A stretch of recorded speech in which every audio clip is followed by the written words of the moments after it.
I just took my mask off. Apparently I have stuff on my face.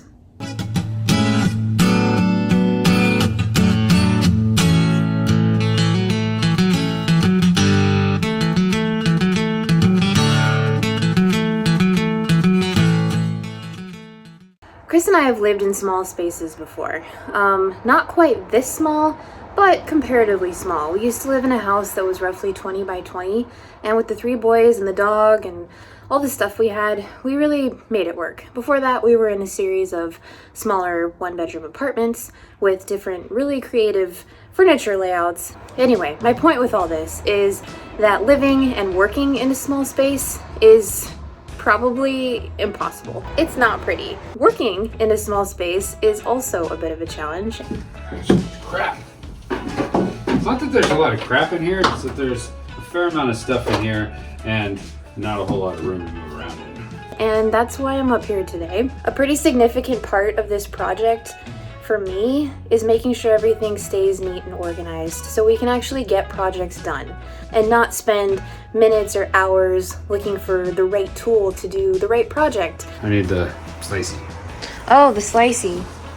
Yes, I got that. Or tripping over cords, falling into things, scuffing paint, tripping over cords, and just generally being annoyed that you tripped over a cord that was right in front of your face. So I'm just gonna spend a few minutes this morning getting everything cleaned up and organized so we can have a really productive day and not get frustrated with everything we hit and can't find along the way.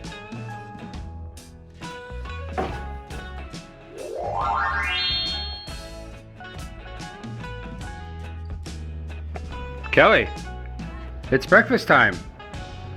Come out of there. I gave you 10 minutes. You squandered them. This is a gross waste of space at present. We should put something right here. And I think that mirror you bought is the perfect thing. I think you're right. We have to figure out how to mount it. Because in a house, you just hang a screw and then mount it on that and it would sit there just fine. Those Velcro strips are weighted like 50 pounds though. I mean, if we like made some big strips of Velcro, people have their headliners Velcroed up. With a headliner, if it falls down, it's just a fallen down headliner. If this falls down, it shatters and stabs into your feet and makes blood and death. Or if it falls on your face while you're shaving, all of a sudden you've got a bloody face and covered in glass and cuts and a razor. You're so dramatic. Why? Why? I think we got to screw it for some reason. I'm not opposed to that idea. Like if you put a whole ring of Velcro. I just think over time it's gonna start to fail.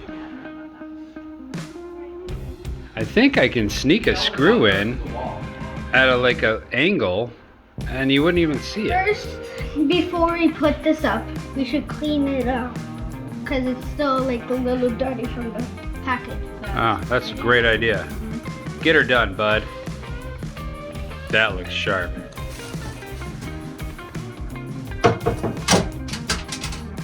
Awesome. What do we got on each side? It's about 1.5 inches on each side. Okay.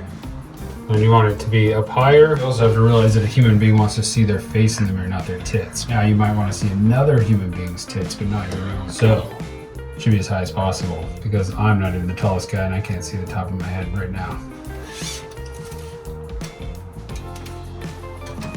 Pretty close, let's do it. Just kidding, let's get this right.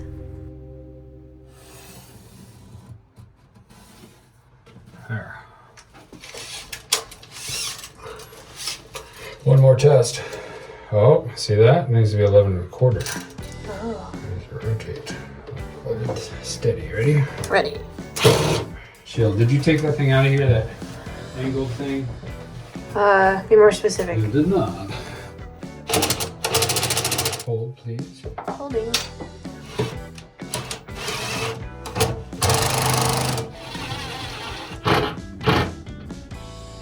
That is not going anywhere. Why do I seem fat in this mirror? Why I feel wider than I am? Is this like a representation of what I look like? Let me see. Nope. Fat, regular, fat again. Oh, I'm only fat around the edges. So we've ordered a trick mirror. That's okay. I don't give a sh**. Even though I love our media cabinet, I am not loving the color. I have been a big fan, huge fan of these spray paints because they require not a whole lot of prep, and I really like the texture that they come out with, that like hammered look. I'm voting to repaint this sucker to a different color, kind of like a bronze, hammered bronze, coppery color. That's my plan, but now that we have everything all perfect, I'm gonna tear it apart and tape it off so we can repaint. This is kind of one of those 2 steps forward, 1 step back deals. Because let's be real, the media cabinet pretty much looks like a display out of car toys, and we want it to look badass, tough, rugged, like we salvaged this from some sort of weird post-apocalyptic steampunk bunker. And I think that's what it's gonna look like in the end. Hi. What are you doing? Taping up this box so we can paint it again. Yeah, we need to paint it again for some reason. That's what we need to do. Yeah. What are you going to paint it? I'm gonna paint it a nice metal color. Yep, Kelly's obsessed with fake metal. I'm obsessed. All right, got all this taped up, ready to rock. Well, I'm gonna paint, so it's important that you mask up, okay? Because there's gonna be some toxic chemicals flying through here. Excellent. Now the goggles.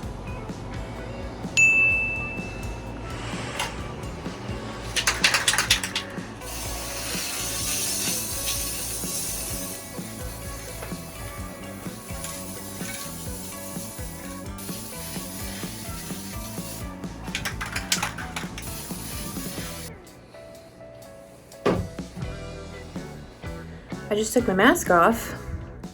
Apparently I have stuff on my face. So what seems to be the problem, Hank? This is not connected. It's supposed to be connected to this. That's basically gonna go up here, over here, and hit here, and then give us like water, because that's with water in it. And this is supposed to be connected because the water comes from here first, and then it goes over. Oh, so how are you gonna fix it?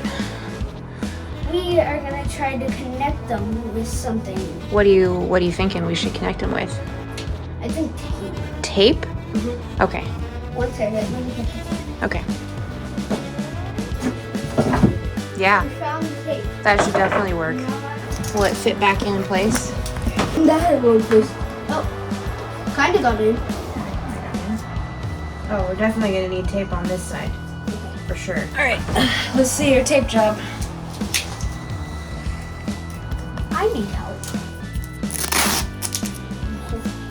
There. Okay, now we're gonna use tape on this.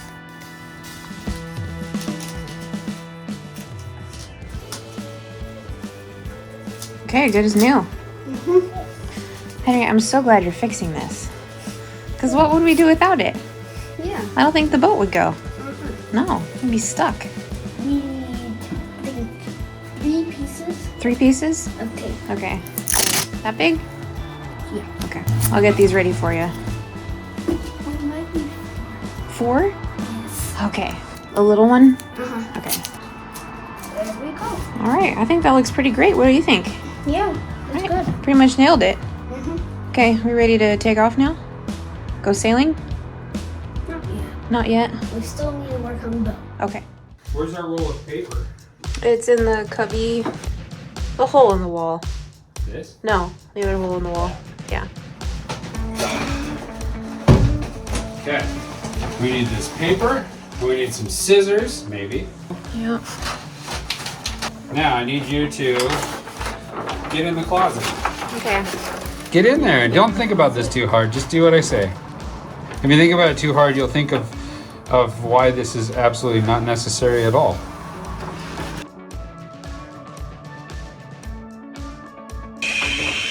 Where's the tape, Kel? The tape is in this cubby. Welcome to Kelly's closet. This is where Kelly will be spending most of her time. Because she's got a mouth on her. And domestic violence is looked frowned upon these days. So is, what's that called? Stockholm? Stockholm's. That's where someone captures you and you fall in love with them. Exactly. That didn't happen. Are you sure? Okay, when you do this thing, don't cock it up like you have before. What does that mean? I need you to like make it nice, and you gotta keep your pin square. So I just didn't want to make it a complete dark hole for you. I have light. So I left you a little triangle. Oh. So I'm a good guy. It's like a breathing hole. Yeah. So wait till you get the bricks. You're gonna be 50 before you're done. I'm trying to film and do this, so suck it. I'm free. Okay. You're back in your hole. Yep.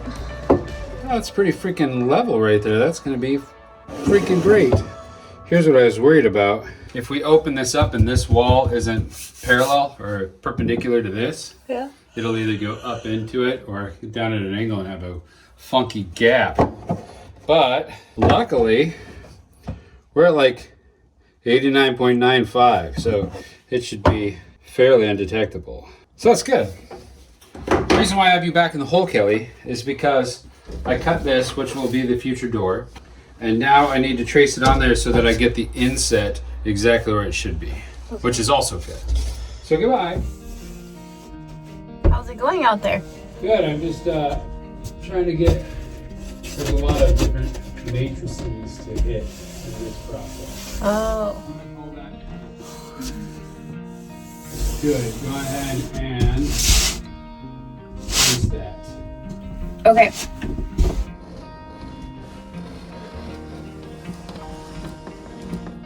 Okay. Done? It is done. Killer. Okay. Come out of there, Kelly. Okay. Look at you. Little miner. Yeah, that's me.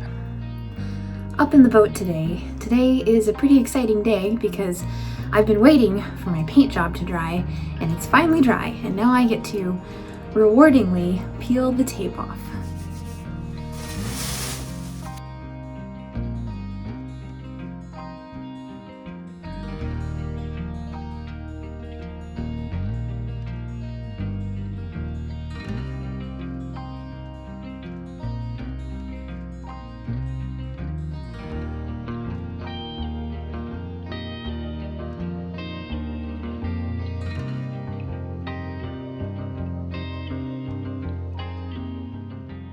I am loving how this turned out. I think it looks really cool. You have got to see this.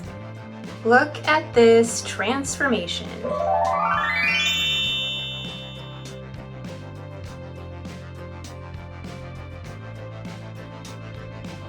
However, there is one fatal flaw. Because I love this color so much, I had picked this for that guy right there, and now it just kind of blends in. It doesn't really pop or get that contrast that the chrome does. So I'm gonna have to make a trip to Home Depot, do some Amazon shopping, and find a suitable match for that HDMI port. But pretty cool, right? After I shoved Kelly in here and had her trace on this board the interior dimensions, I went and I attached it to this in the proper spot. This is the little recess point. This will go inside this when it's closed, and we're going to test it. The ultimate design, this is difficult to do. Let me see if I can find a tripod. So the design is this. This is going to fit inside here and be the door for the closet. But it will also do something extra cool. This is one direction, and then what it'll also do is open like this and close off our cabinet. So this will have a soffit of it, and this will open like this. We will have a space at the bottom, and that may or may not become an issue that we have to address later. But initially, this is going to be the design. So it's like a dual purpose door. And then what we're going to do is put a mirror on this panel. So it'll have a mirror that Kelly can stand in here and get ready. That'll be cool. It'll go like this, and then see if I can do this without a hinge. And get the heck out of the way. And go right here. This test fit is a success. It will slide up just a little bit, so this is right underneath this but doesn't rub. It also tapers just enough to get in line with this, but also not run into this soffit at any point. And that seals up against here pretty nice. Right now the leading idea for some sort of latch or locking mechanism would be to have a latch that closes over here and then have one embedded on the inside, so when it's open you can close the same point right here with the same type of, like, you know, those latches that are for privacy. Seems like it would work, but there's got to be a better way. So if you've got any ideas, I'd love to hear them. Next up, we're going to seal the edges of these pieces of plywood with some fairing compound and then add a decorative element. We got to make that look cool, right? Let's do it. First thing I want to do is give this a little round over so it's not a sharp corner.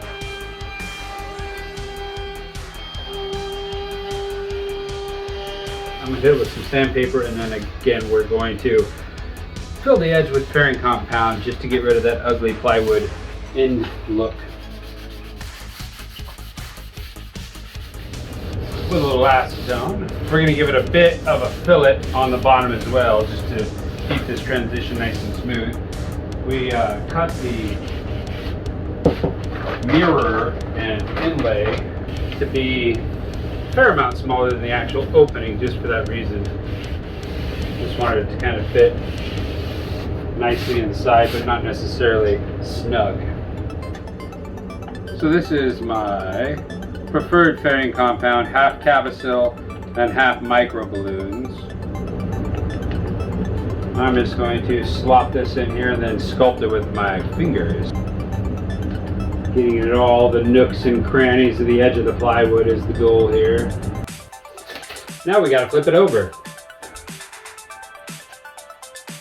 We'll use the rest of this to fill these screw holes that we used to temporarily hold the two together.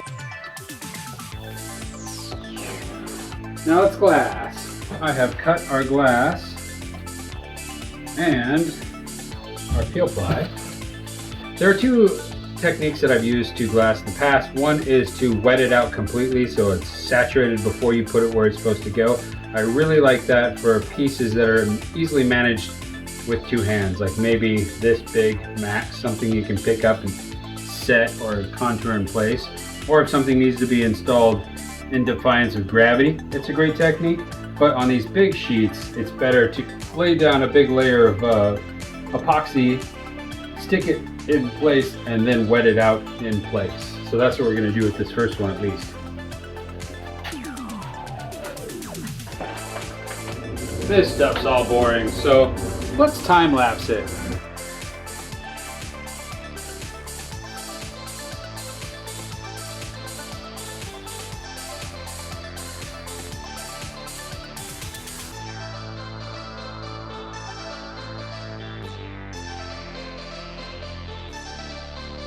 There, getting these bubbles out is a little difficult when it starts to seal. I'm going to go grab a rubber spreader to try to work some of them out. If they exist, no big deal. You just have to scrub that down with a little soap and water before you sand or do anything, because it'll have that amine blush on it.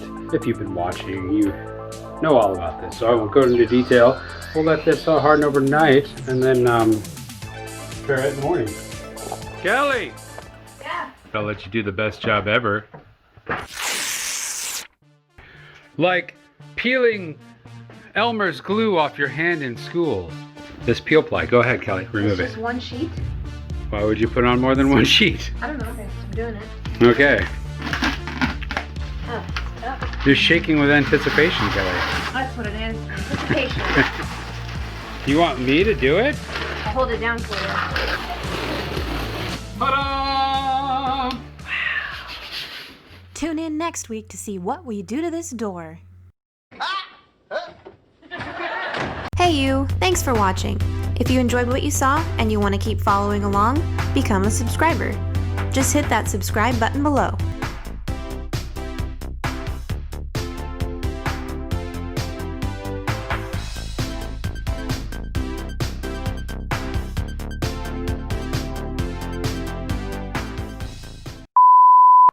Is that how that works? Yeah. You're such a genius at 8, Henry. Yes, I am.